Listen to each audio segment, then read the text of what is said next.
डरता है वो जो कर्म करे चांडाल का, मृत्यु भी उसका क्या बिगाड़े जो भक्त हो महाकाल। उज्जैन की सिर्फ एक ही राजा है महाकाल, और यही कारण है कि कोई भी मुख्यमंत्री हो या खुद प्रधानमंत्री भी हो, रात नहीं बिताते। जिसने वहां एक रात बिता ली, अगले दिन उसकी सरकार चली गई। योगी जैसा मुख्यमंत्री हो, योगी ने तो कई की विदंतियां तोड़ी हैं, कई जो थे अपशगुन, नोएडा आके भी अपशगुन भी तोड़े। तो योगी जी जैसा व्यक्तित्व हो और वो 3 रातें रहे, तो मैं कहता हूँ वो राजपाट और बढ़ेगा, कहीं गप ना होगा। कब वो फ्लो में चलती चली जाती है, उनको तोड़ना जरूरी भी होता है, और समय महाकाल ही तय करते हैं कि किसके द्वारा किसके माध्यम से होगा। अवंतिका, उज्जैन नगरी, महाकाल की नगरी, वो भी सबसे बड़ी तंत्र साधक बिल्कुल है, और यही है कि वहाँ का शमशान और तांत्रिकों के लिए तो सबसे फेवरेट रहता ही है। आप भी वहाँ जा चुके हैं, लेकिन मैंने बहुत खबरों में पढ़ा है कि उज्जैन की सिर्फ एक ही राजा है महाकाल, और यही कारण है कि कोई भी मुख्यमंत्री हो या खुद प्रधानमंत्री भी हो, रात नहीं बिताते। जिसने वहाँ एक रात बिता ली, अगले दिन उसकी सरकार चली गई। और देखिए, उदाहरण भी दिया जाता है, मोरारजी देसाई का भी उदाहरण दिया जाता है, कई ऐसे मुख्यमंत्री, उनका भी उदाहरण दिया जाता है। ऐसा सच में है? पहली जो बात उज्जैन नगरी है, ये हजारों वर्षों का इतिहास है। अगर आप उनका पढ़ेंगे पौराणिक इतिहास, तो आप बड़े अभिभूत हो जाएंगे। आपके गर्व के लिए मैं बता दूं, जो वर्तमान की ग्रीनविच लाइन गुजरती है ना, लंदन की टाइम लाइन, वो उस जमाने में उज्जैन से गुजरती थी। उज्जैन का जो केंद्र बिंदु है, वो विश्व का समय निर्धारित करता था। इसीलिए जो काल समय निर्धारित होता था, इसीलिए उस जगह को महाकालेश्वर कहा जाता है। ऐसा नहीं बस उठा करके नाम डाल दिया महाकाल। और फिर महाकाल के विषय में जो कहते हैं ना कि डरता है वो जो कर्म करे चांडाल का, मृत्यु भी उसका क्या बिगाड़े जो भक्त हो महाकाल का। तो जो महाकाल का भक्त होता है, उसको कभी कोई संकट नहीं आता। और ये बातें जो आप कह रहे हो, अगर आदमी सिर्फ निष्ठापूर्वक नहीं है, समर्पण नहीं है, अपना अहंकार दिखाने के लिए महाकाल की नगरी में रहता है कि मैं रात गुजार के दिखा देता हूं, तो मैं मानता हूं उस अहंकार का चकनाचूर होना स्वाभाविक है।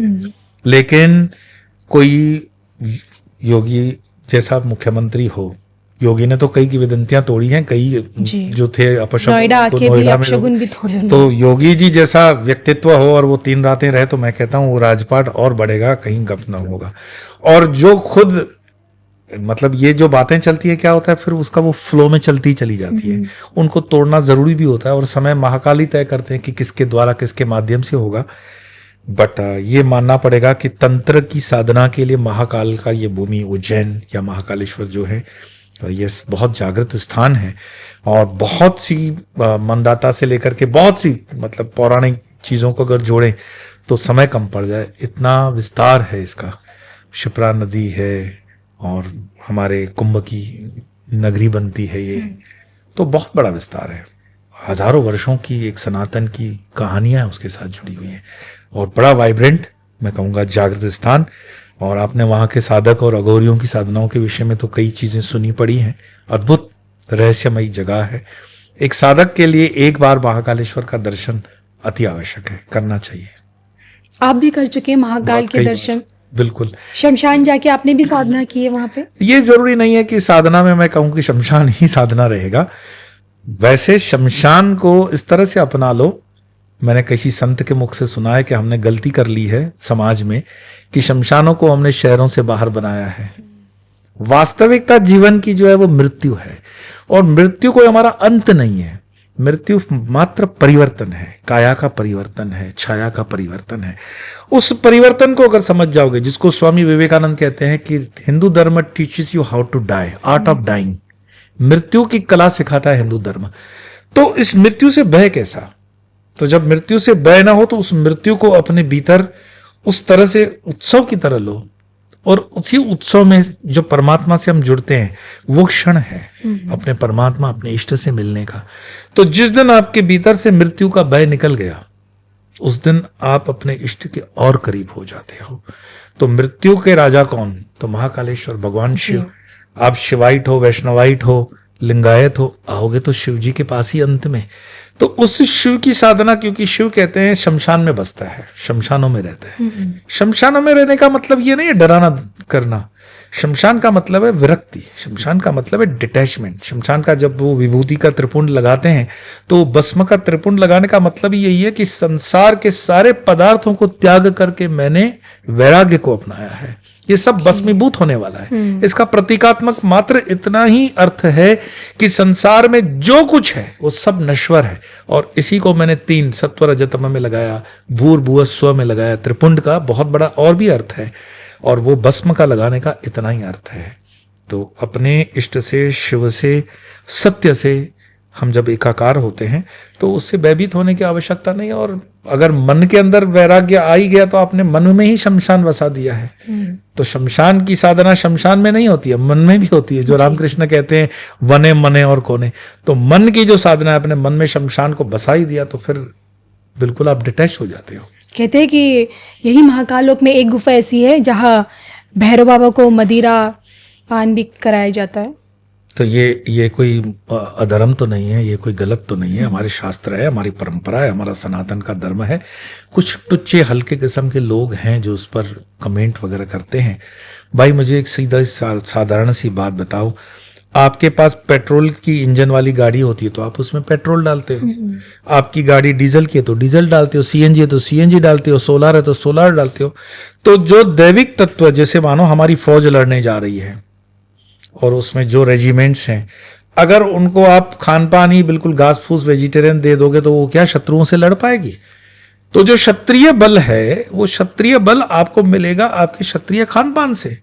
हमारी जो देश के अंदर वर्ण व्यवस्था, ध्यान देना मैं वर्ण बोल रहा हूं, जाति व्यवस्था नहीं बोल रहा हूं। तो जो वर्ण व्यवस्था है उसमें क्षत्रियों के लिए खान पान पर बहुत बड़ा ध्यान दिया गया था। आजकल के ये जो पोंगे पंडित सोशल मीडिया पे उठते हैं और प्रमोट करते हैं ये सब चीजों को, पैसा लेकर प्रमोट कर रहे हैं ये सब चीजें कि प्याज न खाओ, लहसुन न खाओ, ये न खाओ। पर क्षत्रिय अगर अपने बल को त्याग दे, शास्त्र धर्म को त्याग दे, तो फिर होगा क्या? हमारे धर्म में तंत्र के अधीन सात्विक रूप से भी पूजा का प्रावधान है, राजसिक भी प्रावधान है, तामसिक भी प्रावधान है। और इस राष्ट्र में हजारों वर्षों से अपने धर्म पर, अपने इष्ट पर चलने की सबको छूट है। शंकराचार्य जी के जमाने में भी कपाली थे, कपाली आज भी होंगे। तो जो जिस मार्ग से साधना करता है ना, जतो मत ततो पथ। सिर्फ एक मत से क्यों चलना चाहते हो कि अगर आप उसको केले और फल फ्रूट लगाओगे? भाई भगवान को भी बुद्धि है, अगर कुछ चीज बनी है परमात्मा की कारण, परमात्मा की ही मर्जी से बनी होगी। परमात्मा को जो भोग लगाया जाता है, अगर आप उसमें श्रद्धा नहीं कर सकते हो कोई बात नहीं, पर इस तरह का प्रचार कुप्रचार करना भी ठीक नहीं है। तो मैं ये नहीं कह रहा हूं कि वो सही है या गलत है, उस पर मैं बोलने वाला अधिकारी हूं ही नहीं। परंतु हजारों वर्षों से जो हमारे पूर्वज करते आ रहे हैं, वो क्या मूर्ख रहे होंगे? वो क्या दुराचारी थे हमारे पूर्वज? क्या हमारे पूर्वज अज्ञानी थे? और इन्हीं साधनाओं के बलबूते तो हम विदर्भियों से लड़े हैं, विदर्भियों को हमने मुंह की दी है।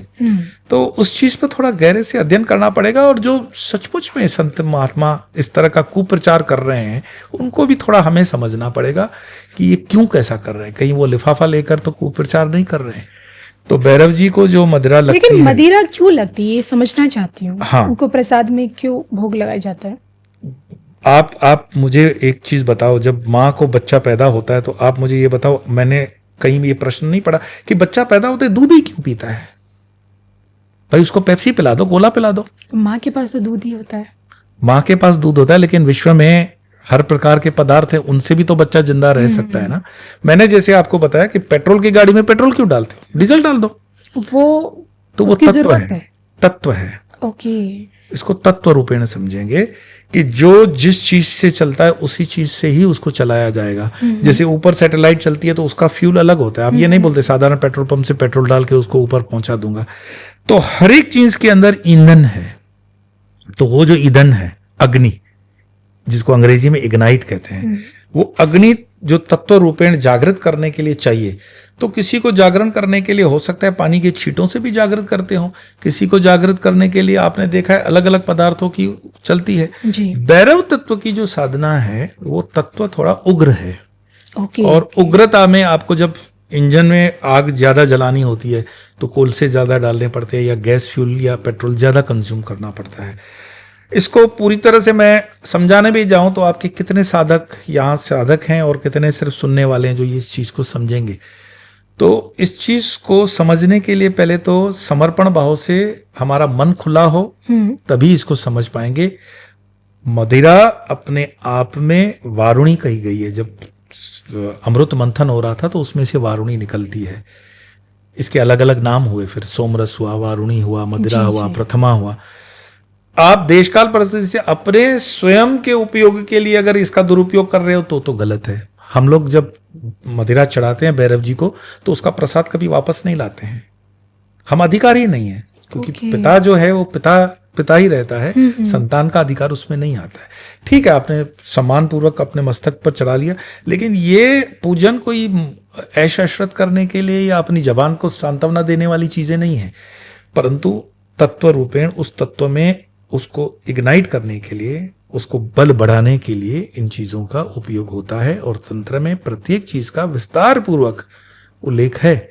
उतना समय आपके पास होना चाहिए समझने के लिए। पर मैं ये कहता हूं कि बकवास करने से ज्यादा उसमें गहरे उतरो, पढ़ो, ये क्यों है, किस लिए है, कहाँ तक है, कब से है और उसका कारण क्या है, तो समझ जाओ।